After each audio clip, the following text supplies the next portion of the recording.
Hello, നമസ്കാരം. നമസ്കാരം സുഹൃത്തുക്കളെ. നമ്മളിപ്പോൾ ഒരു കാര്യം പറയാൻ ഇങ്ങനെ വിചാരിച്ചായിരുന്നു. എല്ലാ പ്രളയത്തിലും നമുക്ക് കുറേ സൂപ്പർ സ്റ്റാറുകൾ ഉണ്ടാവും. അപ്പം നമ്മളിപ്പോൾ 2 പ്രളയം നേരിട്ടു.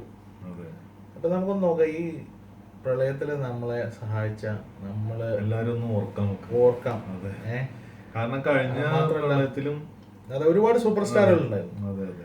അപ്പൊ ഈ സൂപ്പർ സ്റ്റാറുകളൊക്കെ നമ്മളൊന്ന് ഓർക്കണം, അല്ലെങ്കിൽ അവരോട് ചെയ്യുന്ന ഒരു നന്ദിയുടെ പോലെ. മലയാളികളിലൊക്കെ ഒരു ഹീറോ ഒളിഞ്ഞിരിപ്പുണ്ട്. അതെ അതെ അതെ തീർച്ചയായിട്ടും. അതാണ് ഇതിനകത്ത് നമുക്ക് മനസ്സിലാവുന്നത്. അതെ, നമ്മളിപ്പോ എടുത്തു നോക്കാൻ വെച്ചാൽ ഒരുപാട് ആൾക്കാരുണ്ട്. അല്ല, ഈ നമ്മള് വീഡിയോയിൽ കാണാതെ തന്നെ പല സ്ഥലങ്ങളിലും പല സഹായം എത്തിച്ചവരും വീഡിയോ ഇട്ട് പോലും സഹായിച്ചവരുണ്ട്. പല നമ്മളുടെ മലയാളികളിൽ ഒരുപാട് ഹീറോസ് ഉണ്ട്. നമ്മളെ കണ്ടവര് കുറച്ചു പേരുള്ളെങ്കിലും കാണാതെയും അറിയപ്പെടാതെയും കുറെ പേര് ഹീറോസ് ഉണ്ട്. ഇനി കണ്ട ഹീറോസ് ആണ് നമുക്കിപ്പോ ഉള്ളത്. ഇപ്പൊ കഴിഞ്ഞ പ്രളയത്തില് ഫിഷർമാൻ മത്സ്യത്തൊഴിലാളികള് അവരെ ഒരു സൂപ്പർ ഹീറോസ് ആയിരുന്നു. അവരെ മറക്കാൻ പറ്റില്ല. അതുപോലെ നമ്മുടെ കോഴിക്കോട് കളക്ടർ ജങ്ക് ബ്രോ പ്രശാന്ത് കളക്ടർ, പിന്നെ പുള്ളി അങ്ങനെയുള്ള ഫേമസ് അല്ലേ. അതെ അതെ, പുള്ളിയുടെ ഒരൊറ്റ ഫേസ്ബുക്ക് പോസ്റ്റ് കൊണ്ട് ടൺ കണക്കിന് സാധനമാണ് വന്നത്. അതുപോലെ പിന്നെ ആർക്കും പോവാൻ പറ്റില്ല. നമ്മളിനി എന്ത് ചെയ്യൂന്ന് ആലോചിച്ചിരിക്കുമ്പോഴാണ് മത്സ്യത്തൊഴിലാളികൾ വന്നിട്ട് നമ്മൾ ആലോചിക്കാത്ത സ്ഥലത്താണ് അവരുടെ പോയത്. കേന്ദ്രസേന പോലും എത്തുന്നതിന് മുമ്പ് അവര് വന്ന് എല്ലാരും സംരക്ഷിച്ചു കൊണ്ടുപോയി.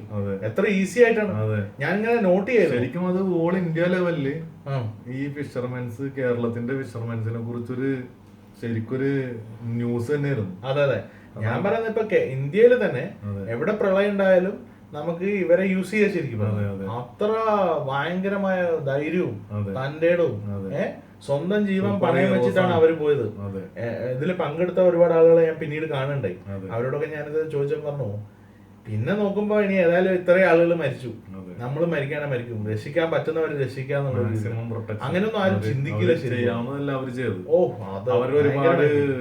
ഒന്നും തിരിച്ചു പ്രതീക്ഷിക്കാത്താണ് ഒന്നും പ്രതീക്ഷിക്കാതെ ഒന്നും അവര് തന്നെ. ഇപ്പൊ ഈ കഴിഞ്ഞ പ്രാവശ്യത്തെ തന്നെ ഒരു ജയ്സൽ എന്ന് പറഞ്ഞൊരു പുള്ളിയും ഒരു ഹീറോ ആയിരുന്നു. അത് സൂപ്പർ. ഇതേപോലെ വെള്ളത്തിൽ കയറാൻ വേണ്ടി മുതുക് വരെയും കാണിച്ചു കൊടുത്തു, സ്റ്റെപ്പായിട്ട് കയറാൻ. പുള്ളിയും കഴിഞ്ഞ പ്രാവശ്യം ഒരു ഹീറോ ആയിരുന്നു. ഈ പ്രാവശ്യം തന്നെ നോക്കിയാല് നമ്മുടെ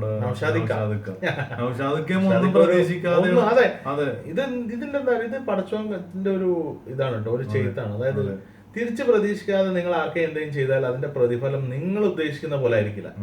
ഇപ്പൊ നൗഷാദിക്ക ഒന്നും ആഗ്രഹിക്കാതെ ഒരു വീഡിയോ പോലും എടുക്കാതെ നൗഷാദ് ഖാനെ കാണിച്ച വീഡിയോ ഇട്ടവരും അവരും ഒരു ഹീറോസ് ആണ്. അതെ അതെ, കാരണം അവരാണ് ഈ ഹീറോസിനെ എടുത്ത് കാണിച്ചത്.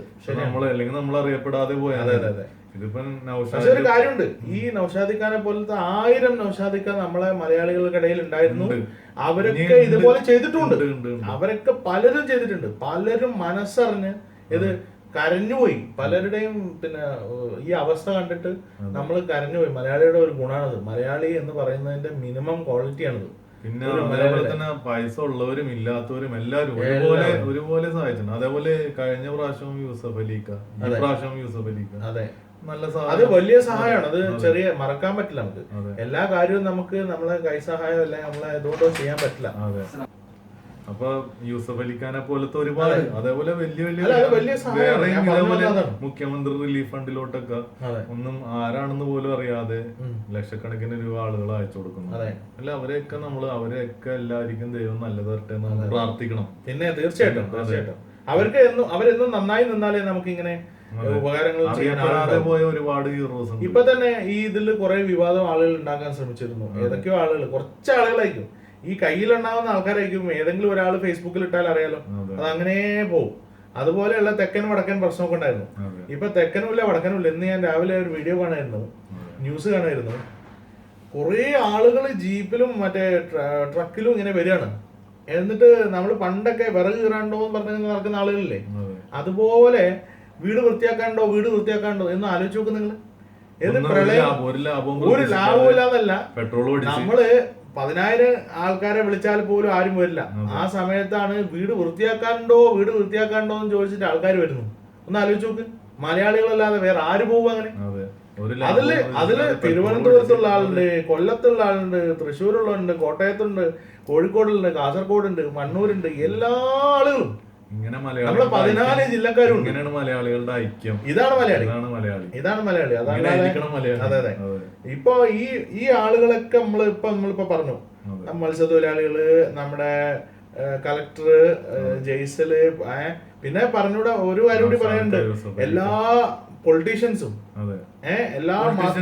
എല്ലാരും പ്രവർത്തിക്കുന്നുണ്ട്. ഇപ്പൊ ജാതി മതഭേദമന്യേ എല്ലാരും. ഇപ്പൊ തന്നെ വേറെ കാര്യം എന്നുള്ളത്, ഇപ്പൊ പെരുന്നാൾ നിസ്കാരം പല സ്ഥലത്തും അമ്പലങ്ങളിലും ചർച്ചകളിലൊക്കെ വെച്ച് നടന്നു. അമ്പലത്തിൽ കിടന്നുറങ്ങി, ചർച്ചിൽ കിടന്നുറങ്ങി, പള്ളി കിടന്നുറങ്ങി. ആരാണ് കിടന്നുറങ്ങിയത്? എന്താണ്? ഒന്നുമില്ല, അതൊന്നുമില്ല. നമുക്കിടയിൽ അങ്ങനെ ഒരു പ്രശ്നം ഇല്ല എന്നുള്ള രീതിയിൽ എല്ലാം.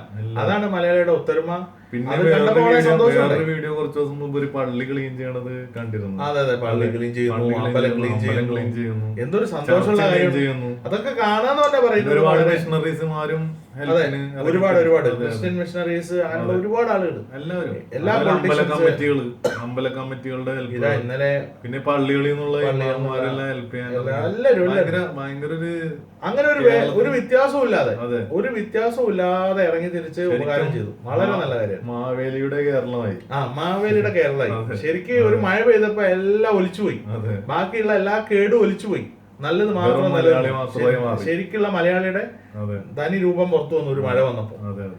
ഇതൊക്കെയാണ് നമുക്ക് ഇന്ന് പറയാനുള്ളത്. അപ്പൊ ഞങ്ങൾ ഇന്ന് വിചാരിച്ചു, നമ്മൾ ഈ പ്രളയത്തില് ഉള്ള ഹീറോസിനെ കുറിച്ചൊക്കെ നമ്മളൊന്ന് ഓർക്കണം. അറിയപ്പെടണം. അറിയാതെ പോയി വേറെ കാര്യമുണ്ട്. ഇപ്പൊ പറഞ്ഞ ആൾക്കാരിൽ കൂടുതൽ ലക്ഷക്കണക്കിന് ആൾക്കാര് സഹായിച്ചിട്ടുണ്ട്.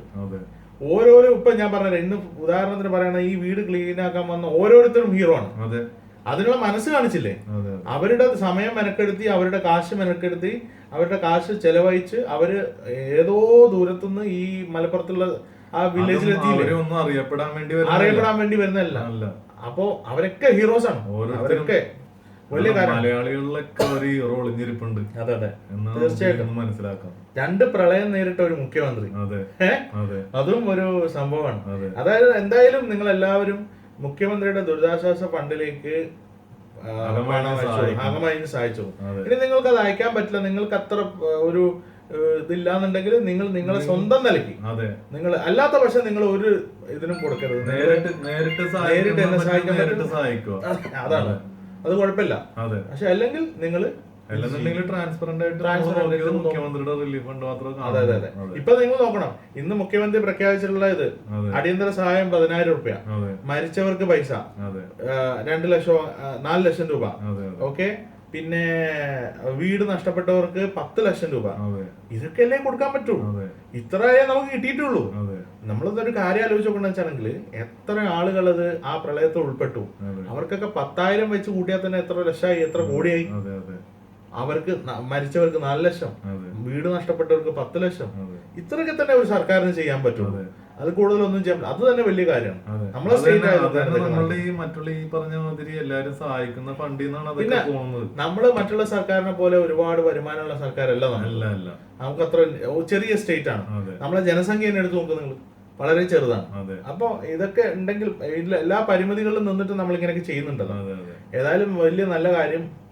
മുഖ്യമന്ത്രി ഇന്ന് പറഞ്ഞതും ചെയ്തതും ഒക്കെ വളരെ നല്ല കാര്യം, പ്രവർത്തനമാണ് കാഴ്ചവെച്ചത്. ഇനിയും മുന്നോട്ട് നല്ല ട്രാൻസ്പെറന്റ് ആയിട്ടുള്ള പ്രവർത്തനങ്ങൾ കാഴ്ചവെക്കാൻ അവർക്ക് പറ്റട്ടെ എന്ന് പറയും ഏത് സർക്കാർ. ഇനിയിപ്പോ ഞാൻ ഒരു കാര്യം പറഞ്ഞത്, ഈ മുഖ്യമന്ത്രി പോയിട്ട് വേറൊരു മുഖ്യമന്ത്രി വന്നു, അപ്പോഴും നമുക്ക് പറയാനുള്ള എന്താ, മുഖ്യമന്ത്രി ട്രാൻസ്പെറന്റ് ആയിട്ട് നല്ല രീതിയിൽ ജനങ്ങൾക്ക്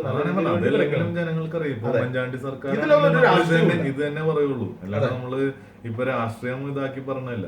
ഉമ്മൻചാണ്ടി ഭരിച്ചാലും ഇനി BJP ഭരിച്ചാലും ആര് ഭരിച്ചാലും ഭരിക്കുന്നവരാണ് ഈ സ്റ്റേറ്റ് എല്ലാം.